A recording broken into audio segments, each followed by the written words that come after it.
Hello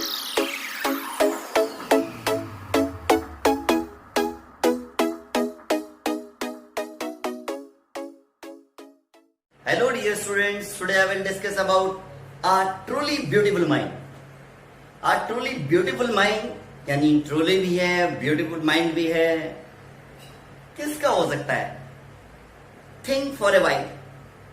जरा सोचिए, मुझे बताइए कि ये माइंड किसका माइंड हो सकता है? अच्छा, आपने जीनियस शब्द सुना होगा, जीनियस. जब आप जीनियस सुनते हैं तो क्या किसकी याद आती है आपको? Who has the quality of genius? Genius की क्वालिटी कौन रखता है? किसके पास जीनियस की क्वालिटी है? और ये वही इंसान जो मैं दुनिया के तूफान के उस पार ले गया. अरे जो वो इंसान जो हमें एक ऐसा फॉर्मूला दे गया, E equal to M C square. E equal to M C square. कौन है वो? Yes, right, correct answer, Albert Einstein. आज हम आपको अल्बर्ट आइंस्टीन के बारे में बताने वाले हैं. अल्बर्ट आइंस्टीन 14 मार्च 1879 में जर्मनी के उल्म शहर में पैदा हुए. ये जब छोटे थे तो इनकी मम्मी इनको फ्रीक कहती थी कि ये, क्योंकि सर इनका बहुत बड़ा था. आज भी देखा होगा, आप देखेंगे आज भी तो इनका सर बड़ा है. तो जब इनको फ्रीक मानते थे, ये 2.5 साल के हो गए थे तब तक भी बोलते नहीं थी. इनके परिवार वालों ने इनको बोलना सिखाया. तो जैसे इनको बोलना सिखाया तो होता क्या है कि एक शब्द को ये 2 बार बोलने लगे. ट्वाइस बोलते थे. कोई भी चीज होती थी उसको ट्वाइस बोलते थे. होता क्या था कि क्योंकि इनसे बोलना नहीं आता था, एक दिन की बात है. अब ये क्या था कि ये मोस्टली अपने फ्रेंड के साथ वो चुनू क्या करे, किस तरीके से खेले, इनको नहीं पता था. इसलिए इनके साथी इनको ब्रदर बोरिंग कहते थे. Boring brother. अब बोरिंग ब्रदर क्या करते थे? ये मोस्टली एक और बात थी इनके अंदर, ये टेक्निकल टॉयज से खेला करते थे. और एक इनकी न्यूबॉर्न सिस्टर थी, माजा. ये उसे देखकर कहते हैं अच्छी है. Where are her wheels? कहाँ है इसके पहिए? हम अपनी सिस्टर को पहिए के लिए पूछते कि कहाँ है. एक हिस्ट्रियन हुए मैथमेटिक्स में, वो ओटो न्यूगिबोयर, उन्होंने इसके बारे में कहानी सुनाई थी. और वो बात बिल्कुल सच और रियल निकली, क्योंकि ये हम बोलते थे. और देखो क्या है कि Albert Einstein, who does not know the name of Albert Einstein? Albert Einstein का नाम आज कौन नहीं जानता है? Albert Einstein, everybody knows the name of Albert Einstein. आज अल्बर्ट आइंस्टीन को सभी जानते हैं. तो उन्होंने जो भविष्यवाणी की थी, इसके बारे में जो कहानी सुनाई थी, वो बिल्कुल सच निकली. एक दिन ये अपने मम्मी पापा के साथ क्या कर रहे थे? अब खाना खा रहे थे. खाना खाते हुए क्या होता है कि ये बोल उठते हैं और कहते हैं सूप गरम है. और सब भौचक के रह जाते हैं. तो इसके पापा इनसे पूछते हैं, बेटा आप अब तक क्यों नहीं बोले थे? तो बोलता था कि हर चीज अपने आप में व्यवस्थित थी, सब कुछ ठीक था, तो मैं क्यों बोलता, मुझे बोलने की जरूरत नहीं थी. अब क्या हुआ, जब ये 6 ईयर के थे तो इन्होंने वायलिन सीख ली थी. इनकी मम्मी चाहती थी, तो इन्होंने फिर जीवन भर वायलिन को अपने गले से लगा के रखा. जो वायलिन थी, वायलिन को इन्होंने गले से लगा के रखा, क्योंकि वायलिन इनका एक पार्ट बन गया था इनकी लाइफ का. इनके अध्यापक इनको मानते थे कि ये बच्चा कोई व्यवसाय चुन नहीं पाएगा और क्या हो जाएगा, ये अपनी जिंदगी में ये सफल हो जाएगा, ये कामयाब नहीं हो पाएगा. लेकिन ये इतने बुरे स्टूडेंट नहीं थे. इन्होंने मुनिक से हाई स्कूल पास किया और वहां पर टीचर के साथ इनका कभी कभी क्लेश हो जाता था, क्योंकि स्कूल रेजिमेंटेशन इनको ज्यादा डिसिप्लिन वगैरह इनको अच्छा नहीं लगता था. तो किसी भी टीचर के साथ में इनका कभी कभी क्लेश हो जाता था. तो होता क्या है कि जब ये मुनीक से हाई स्कूल ये ऊब गए वहां से, तो 15 साल की उम्र में अब इन्होंने क्या काम किया, स्कूल छोड़ने का निश्चय कर लिया, मुनीक छोड़ने का निश्चय कर लिया. और इन्होंने डिसाइड किया कि मैं स्विट्जरलैंड में जाकर पढ़ूंगा। स्विट्जरलैंड में जाकर पढ़ने के लिए इन्होंने मन बना लिया, इनकी इच्छा थी। अब स्विट्जरलैंड में जैसे ही पहुंचे ये, तो इनका परिवार मिलन जा चुका था।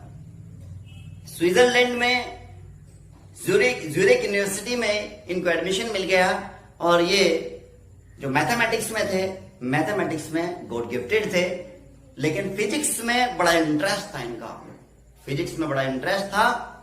तो क्या हुआ कि एक सर्ब की लड़की थी जो ज्यूरिक यूनिवर्सिटी में स्विट्जरलैंड पढ़ने के लिए आई थी, जिसे ये क्लेवर क्रीचर मानते थे, और उसको देखते ही ये उनसे इनका प्यार हो गया। और क्या है कि ये कहते हैं कि जब हम दोनों एक साथ बैठे हुए होते हैं, जब हम दोनों एक साथ बैठे हुए होते हैं तो बड़ा अच्छा महसूस करते हैं, बड़ा अच्छा लगता है, बड़े हैप्पी होते हैं और प्राउड महसूस करते हैं और रिलेटिविटी टू विक्टोरियस कंक्लूजन निकालते हैं। और इनका एक फॉर्मूला भी था, E equal to M C square. E equal to M C square. E stand for energy और M फॉर मास और C stand for the speed of light in a vacuum about 300,000 kilometre per second. एक और भी बात कहते हैं जो मजेदार बात है, ये कहते हैं कि एक लड़की के साथ 2 घंटे बैठना, अगर ये कहते हैं कि आप एक लड़की के साथ 2 घंटे बैठते हैं तो 2 मिनट जैसा प्रतीत होता है, और किसी अंगीठी के पास आप 2 मिनट बैठते हैं तो 2 घंटे जैसा प्रतीत होता है। तो ये क्या था, इनका प्यार एक परवान चढ़ा और ये अब उससे शादी करना चाहते थे, मिलीवा मेरिक से। लेकिन इनकी मां ने कहा, वो इनसे 3 साल बड़ी थी, इनकी मां ने मना कर दिया। अब ये भी मान गए। लेकिन कुछ दिनों के बाद क्या हुआ, 1903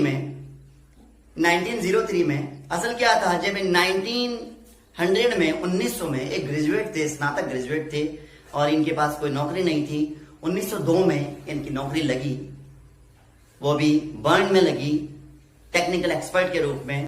और 1905 में one of the famous paper में क्या होता है कि द स्पेशल थ्योरी ऑफ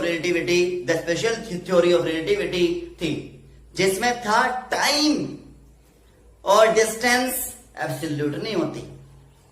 इसमें था 2 घड़ियां अगर एक साथ रखी हो लॉन्ग जर्नी के बाद उनको फिर दिखाया जाए तो वो एक जैसा टाइम नहीं देती। तभी इन्होंने एक फेमस फॉर्मूला निकाला था, equal to M C square. तो जो मिलीवा मेरिक थी, मिलीवा मेरिक से इनकी मम्मी ने इनको मना कर दिया था शादी करने के लिए। फिर भी इन्होंने शादी 1903 में उससे शादी कर ली। लेकिन इनका इंटरेस्ट बहुत ज्यादा फिजिक्स में था, तो शादी में कुछ इस तरीके से गड़बड़ रही। तो 1919 में इनके डाइवर्स हो गया। जब 1919 में इनका डाइवर्स हो गया तो इन्होंने उसी सन में ही एल्सन नाम की इनकी कजिन थी, उससे शादी कर ली। इनके 2 बेटे भी थे। फिर क्या होता है, एक 1915 में क्या हुआ, 1915 में जनरल थ्योरी ऑफ रिलेटिविटी थी which provided a interpretation of gravity, जो 1919 के सूर्य ग्रहण इसका एक सबूत था। और एक सबसे बड़ी बात तो यहां हुई कि जब 1921 में यानी 1921 में इनको जो मिला वो नोबेल प्राइज मिला, और पूरी दुनिया ने इनकी तारीफ की, पूरी दुनिया ने इनकी तारीफ की। 1933 में 1933 में जब नाजी थे, नाजी पावर में आ गए।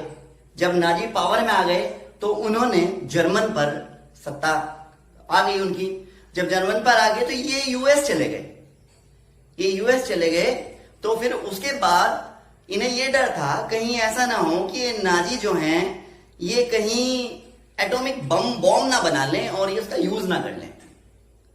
लेकिन फिर 2 अगस्त 1939 में एक इनका साथी था, उसके कहने पर इन्होंने अमेरिका के प्रेसिडेंट फ्रैंक डी रूजवेल्ट को एक लेटर लिखा जिसमें उन्होंने कहा कि जिस पर ये बॉम्ब गिरेगा तो वो बंदरगाह तो नष्ट होगी ही, उसके आसपास के इलाके भी नष्ट हो जाएंगे।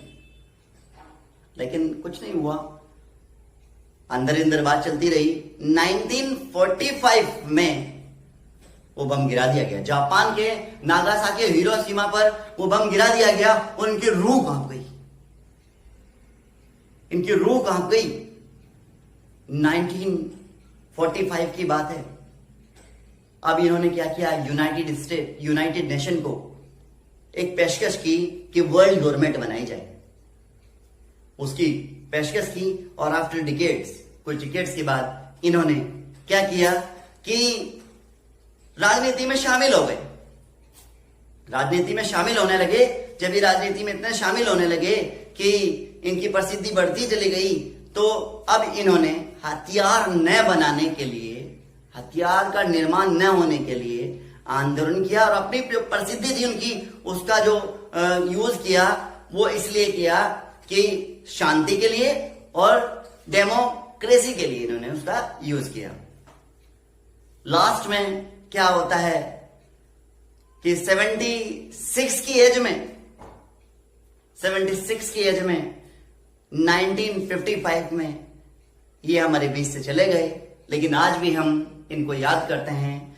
और इनका फॉर्मूला जो E = mc² है, जिसको हम आज तक याद करते हैं।